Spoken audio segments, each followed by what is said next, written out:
Good morning, world. Good morning, Bahamas. I saw what I call the fiasco on television last night between two ex-Prime Minister, Hubert Ingram and Perry Christie, politicizing this hurricane disaster, not thinking at all about myself and the other people who are victim of this hurricane. And during this quiet time, you got a lot of time to evaluate the crooks, the crony, and the prawns.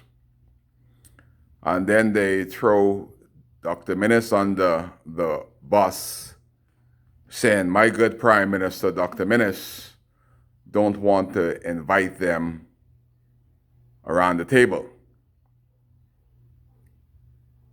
And I just want to speak to that because while they both was Prime Minister, they didn't invite Dr. Minnis around the table.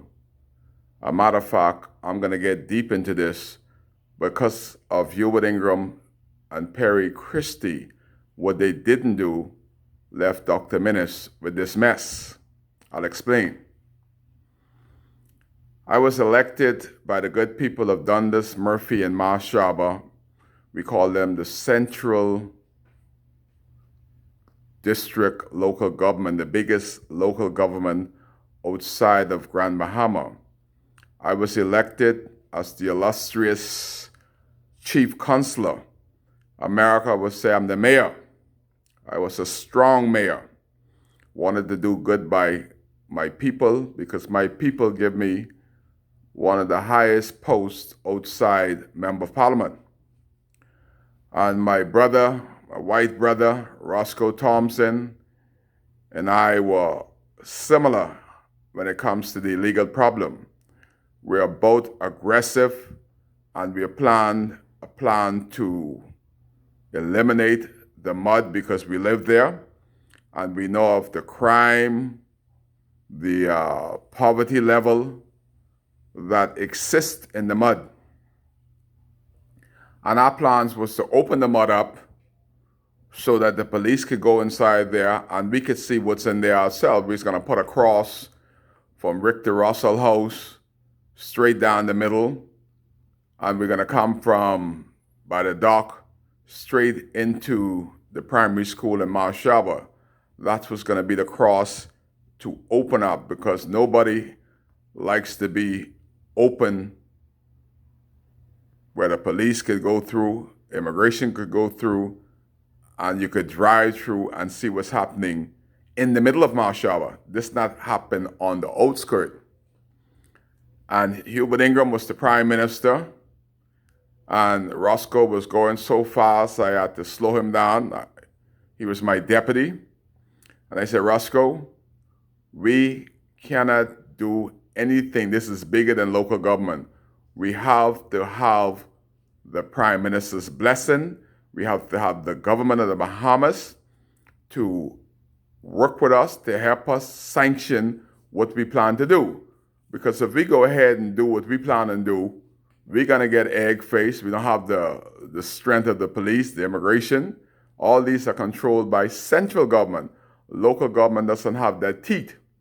Let me make a call to Hubert and let him know of our plan to see if he would back us. I called Hubert Ingram. So proud that we have a plan finally for the mud. Like always, Hubert Ingram got all the sense in the world. He didn't want you to talk. He cut me off and said to me, Kai, leave those people alone. I said to him, leave those people alone? Did they get on the line for 2 to 3 hours and vote for you? We, the people that vote for you, want the mud to be eliminated. You acting as if they voted for you. Kai, you hear what I say? Leave those people alone. Hang up the phone. Fast track. Yesterday, the great illustrious Prime Minister, 3 times he had a chance to do something with the mud. 3 times he did nothing. And Hubert also went as far to say, when the PLP was in power, to tell the Haitians to sue the government if they tried to move them. Where I stand,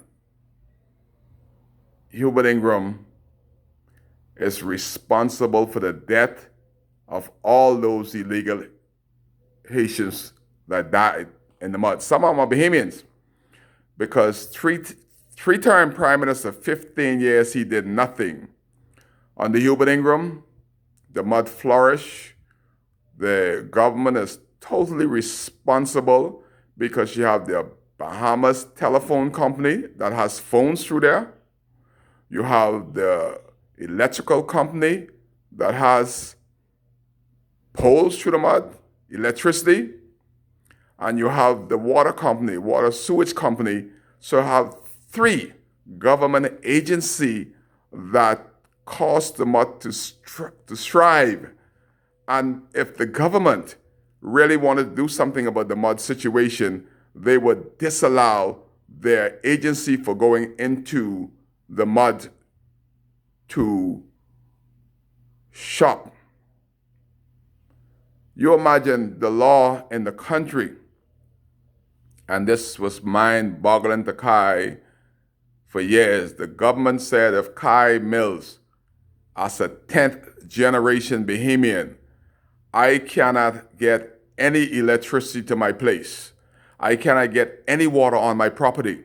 I cannot get any telephone on my property as a 10th generation Bahamian. And a Haitian could come on the boat today and have all these essentials without any permission to be in this country. That is why I said Hubert Ingram is totally responsible for the death of all these persons, because he had 15 years to do something. And you ask him, all the caring that he did nothing, absolutely zero, to try to help. I also told him about another concern.